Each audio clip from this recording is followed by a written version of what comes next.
it's a great pleasure to follow the noble Lady Baroness Young of Old Scone and to express my support for nearly all of the amendments in this group, except for 263 and 265.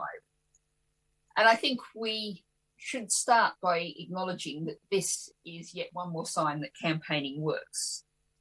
This Schedule 16 reflects amendments brought by the government in the other place, which reflects the campaigning of a great many NGOs and other groups, and of course also, as other noble lords have said, the conclusions of the Independent Global Resource Initiative Task Force. However, as multiple briefings we've all received show, this still needs improvement to deliver on the recommendations of the GRIT and indeed the expectations of UK consumers and businesses. Now, I'm not going to go through every amendment here, but I'm going to start with Amendment 293B in the name of the Noble Lord Randall of Uxbridge, because in many ways this is the most far-reaching and perhaps the most crucial amendment. And this is the one that calls for a global footprint target. And I'm going to start by noting on the benefits that would come to the UK before we look more broadly. This would reduce the risk of future pandemics. I don't really need to say more than that. It would help safeguard against the economic costs of biodiversity decline and climate change. The WWF Global Futures Report calculated that will cost the world at least £368 billion a year, with the UK suffering annual damage to its economy of £16 billion a year by 2050. And there's also the point that it would support the resilience of UK and global businesses. It would help businesses to manage risk proactively. And indeed, this, coming back to the government's desire, as we so often hear, to be world leading, would mean that the UK was the first country to embed the Leaders Pledge for Nature in its legislation. So this is absolutely crucial. And the top line figure, and it's worth noting that this amendment really is another way of getting at, so many days ago with the amendment, I moved to clause 1 about reducing resource use rather than making it more efficient. This is another way of getting at the same issue, the fact that we need to reduce our ecological footprint by around 75% to fit within ecological limits. And the WWF Global Footprint Report, just to look at some of the key issues, we're looking at the material footprint needs to come down 38%, biomass 48%, nitrogen, which I had a specific amendment earlier, 89%, and phosphorus 85%. So that is Amendment 293B.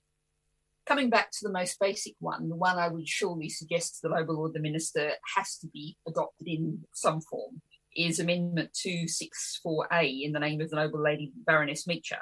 Now, she's already made many powerful arguments about this, particularly the fact that if we don't introduce this amendment, there would be a perverse incentive to encourage the legalisation of deforestation.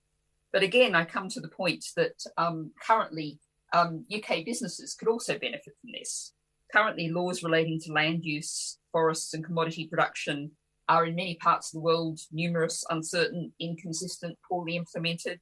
So it's very difficult to determine legality. So companies could actually be trapped in a real legal minefield, a regulatory minefield, a paperwork minefield that the Noble Lady Baroness Meacher's amendment would free them from.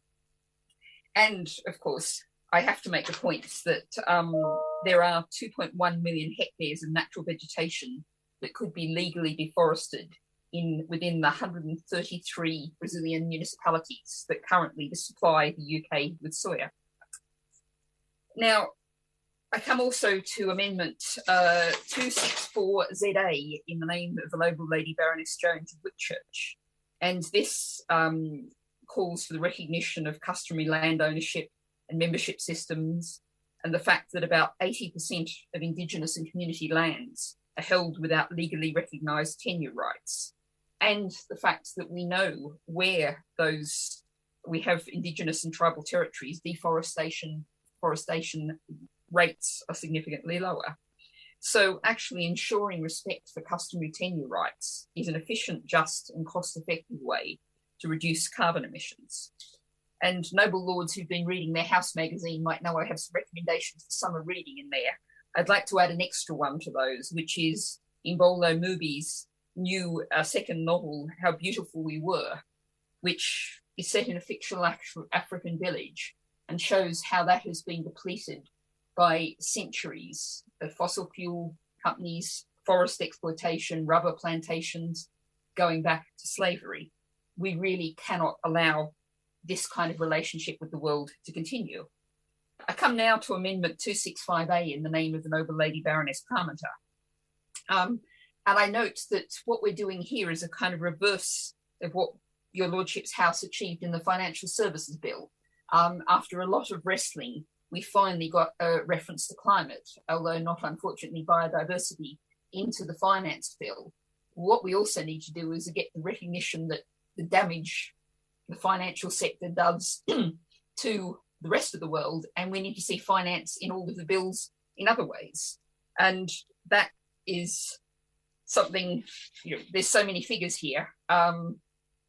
The UK is the single biggest source of international finance for 6 of the most harmful agribusiness companies involved in deforestation in Brazil, the Congo Basin and Papua New Guinea, £5 billion between 2013 and 2019. These UK banks included HSBC, Barclays and Standard Chartered. These are issues that we just simply cannot allow to continue. So, my lords, you mightn't think so, but I am really trying to be brief. So I'm going to come to some very short concluding thoughts. If deforestation was a country, it would be the 3rd largest emitter of carbon behind China and the US. 80% of deforestation is associated with agricultural production.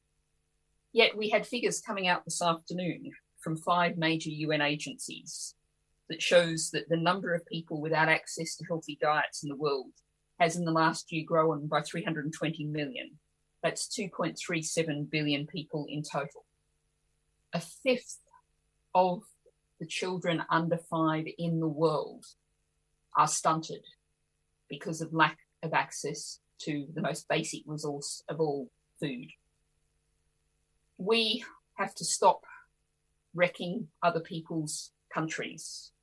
We have to ensure that our lives live within the limit of this fragile planet and ensure that everyone else has access to that same basic human rights level of resources. Thank you, Mother.